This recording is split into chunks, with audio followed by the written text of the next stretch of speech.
We did get a little disconnected, but that was all in alignment. We're gonna jump right back into this document, historical document. This is the letter from Columbus to Luis de San Angel, 1493, announcing his discovery. Now, what is a discovery, fam? We break it up into dis, and cover. Dis and cover. Cover is when something's covered. There's a veil. There's an illusion. It creates a level of ignorance in the one who is covered, or the one who's observing covered, or who's not observing what is covered. And to discover it, to remove the covering, to lift the veil, it means that now it is known, it is illumined, there's light, there is knowledge. So Columbus discovered the he brought it to the knowledge of the people of Spain and Portugal and Europe across the waters. And he gave the name San Salvador. Second island was the San Salvador was originally called Juanaham. Second island, Santa Maria de Concepcion. Third island, Fernandina. Fourth island, Isabela.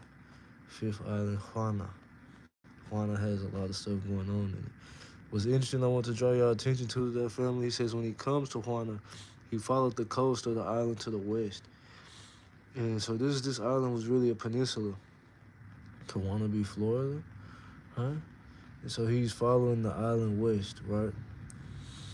So basically, if it's like this, it's a little island. He done hit it, and he going, let's see, east, west. So he going, you feel me? It's probably north, but he following that mud. He continuing, and he says he found it so extensive that he thought it might be the mainland, or the province of Cathay.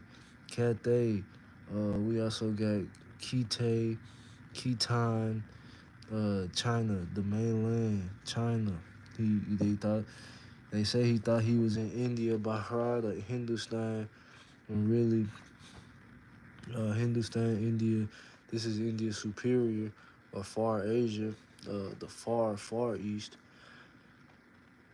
beyond the Straits of Anion. Salute to 432 The Drop and Kudimeo, to Latuani, Cameron, all the family that's posting all this love and light. But he thought he was in Cathay, y'all. So looking at his maps, we look at Amenhotep, Travis L. Bay. He posts some maps in America.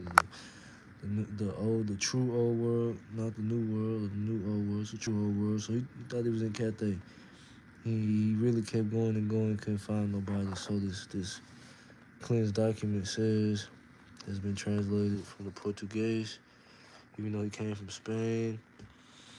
Sephardic Jew, crypto Jew, hiding his religion out of Spain and Portugal, body bag for the Illusion family. Thought he was in Cathay. He was up here looking for some gold. He determined to wait no longer. He tried it. He couldn't really find what he was looking for. So boom, boom, boom. He heard from other Indians. He basically he kidnapped these indigenous folks, these Indians, these Indios, from the first island, Hispaniola, and he found out that the land was actually a bigger island. The first land he came to was not Hispaniola, but he thought that this was Hispaniola, and it was actually, he gave the island the name of Hispaniola. It was what we know as Haiti and Dominican Republic. We're going to tap in and realize, family, that the important thing on the first page of this document that you can find at ushistory.org documents. There's a lot more documents in that list, all the way from the Magna Carta down to I Have a Dream speech. There's a couple more interesting things in this document. I highly suggest you read it for yourself. He named this island Hispaniola after Spain, king and queen. We continue on, and we see that this is where he first sees evergreens, pine trees, and so many ports along it. He's looking. So I'm gonna draw your attention, family. He says here that the people, the Hispaniola is a marvel. He talks about some of the flora and fauna. There's birds, nightingales, there's fruits, there's blossoms, There are different types of palm trees. There's honey and different birds that are of note to him. He's marveled. We talk about Marvel in DC. He said that there's Hispaniola is a marvel. The hills and mounds and the plains really impress him. He's highly impressed by the gold that comes out of the rivers naturally. They don't have iron and steel. He's hype about the spices and gold and the metals, copper, and so forth. So let's see. He said that the people are timid. They fight with sticks if they choose to fight. He goes on to say that the people offer so much love that they was just giving him stuff. And this is important to read between the lines that this man is saying that these people just giving him stuff, but he coming with warriors, they conquistadors, they fighting. So of course when he sees them, he says, often I have sent 2 or 3 men ashore to town to converse with the natives. They come out in great numbers, and as soon as they saw him and the other pale-faced people or the crypto-Europeans, Sephardic Jews, they ran without a moment's delay. He made the people run. Going on, some more interesting parts. He said even though they were scary, timid people, they believe in the power of goodness in heaven. Right? The people are they don't have religions or idols, but they do connect with heaven. Right? They connect with the Most High, Hawa, and they're not stupid people. These are ingenious men, from his own words. Even though he's slaving them and violating them, he came looking for natives, right? He says that he took by force some of the indigenous people. He's enslaving these people for information, gold, spices, and other things. So he ran around saying, "Come, come." He taught the people, to tell everybody that he was from heaven. So he enslaved some people. Then he went on to tell them, "No, we got people from heaven." Boom. So he goes on to spread his own propaganda that he is heaven sent, and they land to bring them new things and steal what they got. He talks about how Hispaniola, this new island, is bigger than all of Spain, and he says here that in Hispaniola, the most convenient place, most accessible for golds and mines and all commerce with the mainland. He's trying to reach Cathay, family. He says that he found the best place on Hispaniola to make gold mines and do real commerce. He wants to connect to Cathay. He's trying to get to China. He's looking for who? Probably Prester John or the Great Khan. He goes on to say that he infiltrated. He says that I am so friendly with the king of that country that he was proud to call me his brother. Even if he would change his mind about being my brother and want to fight with us, they don't got guns, family. They don't got no steel. They don't got no germs. He said they don't know where arms are. They don't even know about our button clothes. So he's telling you, he taking these people by force. And he said that I could leave and just leave a couple of my niggas, a couple of my men, and the remaining men there could destroy the whole region.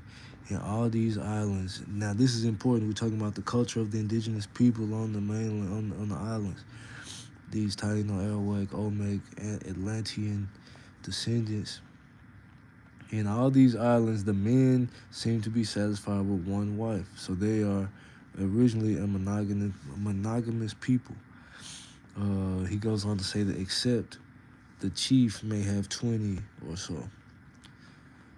The women appear to work harder than the men. So this is giving me vibes of like maternalism, feminine exploitation.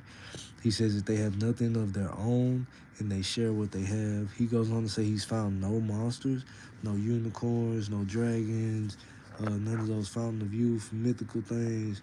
But he says that the people are very beautiful. He says they're not as black as the ones in Guinea, not as black as the Africans, but here, likely copper. They have thick, straight hair. It's coarse, so that could even be nappy. He said the sun is shining. The sun has extreme power here. Within 26 degrees of the equator, he said they eat their meat with hot spices. So they cook their food, they like it spicy, just like we do today. And on the next island, he said that these folks in the second island in the Indies, they are cannibals. He's been told. He said he's not found them himself, but He was told, I have not found not trace of them except at the point in the second isle as one enters the Indies, which is inhabited by people considered in all the isles as most ferocious, who eat human flesh. They possess many canoes. And he's saying that these people, they violent. He don't really work with them. Their hair is long like women. They also marry women from the first island. See, it says here they are said to make treaties of marriage with women in the first island. And the first island so gangster that they don't got any men. It's all Amazon women. They hard women.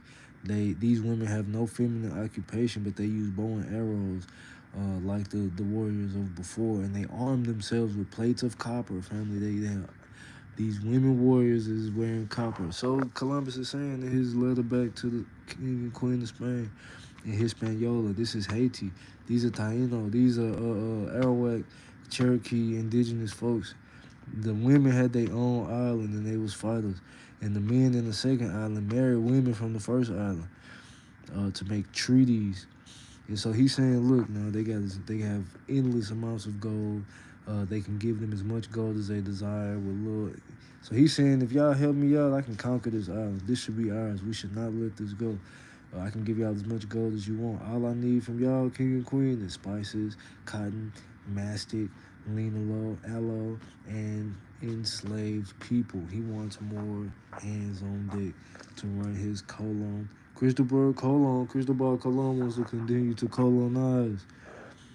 He says, but in the end, he gives all glory to his God, to his Most High. Victory over things apparently impossible.